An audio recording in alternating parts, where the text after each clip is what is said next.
ত্রিভুজ এবিসি এর পরিকেন্দ্র ও এবি সমান এসি, তখন এবি বাহু এবং এসি বাহু সমান। কোণ এবিসি সমান 55 ডিগ্রি হলে কোণ বিওসি সমান কত? তো আমরা এখানে দেখতে পাচ্ছি ত্রিভুজ এবিসি এর পরিকেন্দ্র, পরিকেন্দ্রর সংজ্ঞা আমাদের জানতে হবে।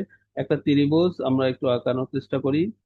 এটা যদি একটা ত্রিভুজ হয়, সেই ত্রিভুজের আমরা নাম দিচ্ছি একটা এ, এটা বি, এটা সি।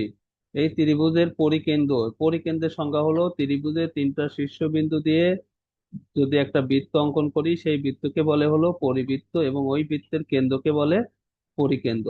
তো আমরা একটু আঁকাই। তো এটা যদি একটা ত্রিভুজের তিনটা শীর্ষবিন্দু দিয়ে যদি একটা বৃত্ত অঙ্কন করি,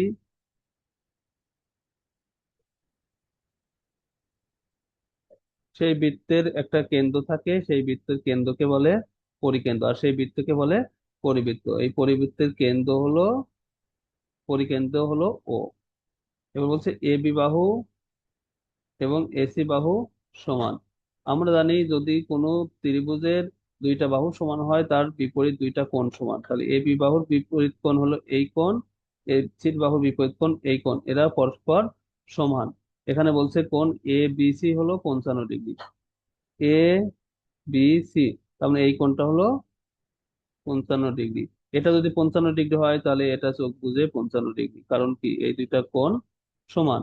এটা যদি 55, এটা 55, 110, আমরা জানি একটা ত্রিভুজের তিন কোণ হলো 180। তাহলে এটা 55, 55, 110, তাহলে এটা হলো আমাদের 70 ডিগ্রি। তো আমরা ভিতরের ত্রিভুজের তিনটা কোণ বের করে ফেললাম। এখন বলছে যে কোণ বি ও সি সমান কত। তার মানে বি থেকে ও হয়ে সিতে গেছে, তো বি হয়ে ও হয়ে সিতে আসছে, এই কোণটা সমান কত। এই কোণটা বের করতে গেলে আমাদের একটা ওই সূত্র জানতে হবে, সেটা হলো বৃত্তের একই চাপের উপর দণ্ডায়মান কেন্দ্রস্থ কোণ বৃত্তস্থ কোণের দ্বিগুণ। তো এখানে আমরা স্পষ্ট দেখতে পাচ্ছি একই চাপ, এটা এই চাপের উপর এই আমাদের অধিচাপের উপর কি এই কেন্দ্রস্থ কোণ আছে, যাচ্ছে আমাদের আমাদের বৃত্তস্থ কোণ দেওয়া আছে। এটা যদি 70 হয়, একই চাপের উপর দণ্ডায়মান কেন্দ্রস্থ কোণ বৃত্তস্থ কোণের দ্বিগুণ, তাহলে এটা হলো 140 ডিগ্রি। অপশন ক এই প্রশ্নের উত্তর। সবাই বুঝতে পারছেন? আসসালামু আলাইকুম।